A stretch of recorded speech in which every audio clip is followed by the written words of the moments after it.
this month on the Spark Zone, it's all about tricks and treats. This week I have a treat for you with sunflower seed butter cookies. The cookies are similar to peanut butter cookies, which are some of my favorites. But not everyone can eat peanuts, so this is fun for everyone. Plus, one of my favorite things to do around the holidays is eat a lot of baked goods, like this one. So let's get started.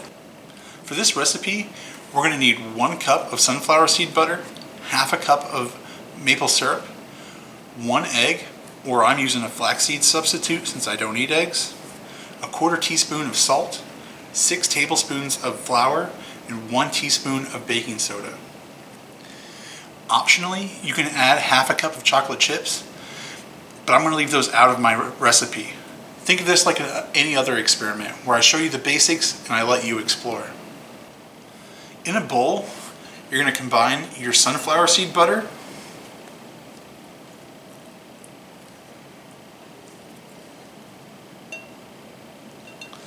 your maple syrup,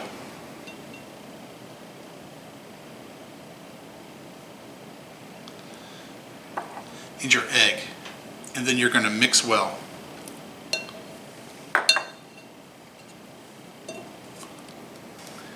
Next, you're going to add your salt, your flour, and your baking soda, and you're going to mix them until they're just incorporated. You don't want to overmix your flour or your mixture, because that can lead to tough cookies. It should look something like this. If you're using chocolate chips, now's the time to mix them in. Next, we need to refrigerate the dough for at least an hour. You'll need an adult for this next part, but you'll need to preheat your oven to 350 degrees. Then, line a baking sheet with parchment paper. Next, with clean hands, you want to spoon out about 1 tablespoon of your dough, and you're going to roll it into a ball, and then gently press it down onto your parchment paper. You're going to do this until your baking sheet's full or you're out of dough. But you want to keep your dough balls about the same so they bake evenly. Once you've rolled your dough out, it's time to bake for 8 minutes or until they're golden brown. You'll want to use an adult for this part.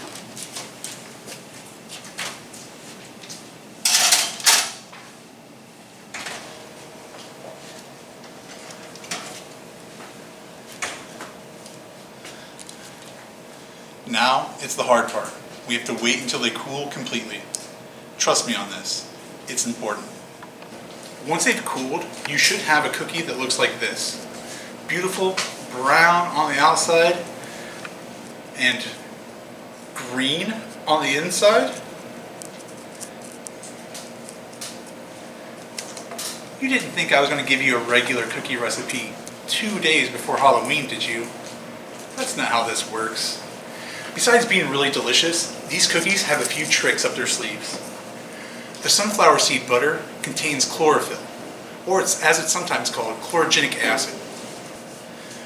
When it's baked like this, the chlorophyll activates and it turns the inside green. It's perfectly safe to eat, and all plants that photosynthesize contain chlorophyll. Photosynthesis is when plants take on the sun's light and it turns it into food. Now, if you'll excuse me, it's time to munch on some cookies.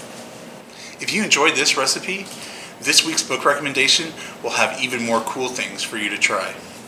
Science You Can Eat by Stephen Gates contains 20 different food-related activities. It even explains chlorophyll a little bit more in detail. If you like science and food, this is definitely a book for you. We talked some today about photosynthesis. So this week's Let's Build theme is all about change. Create a scene that changes when you add a new element to it.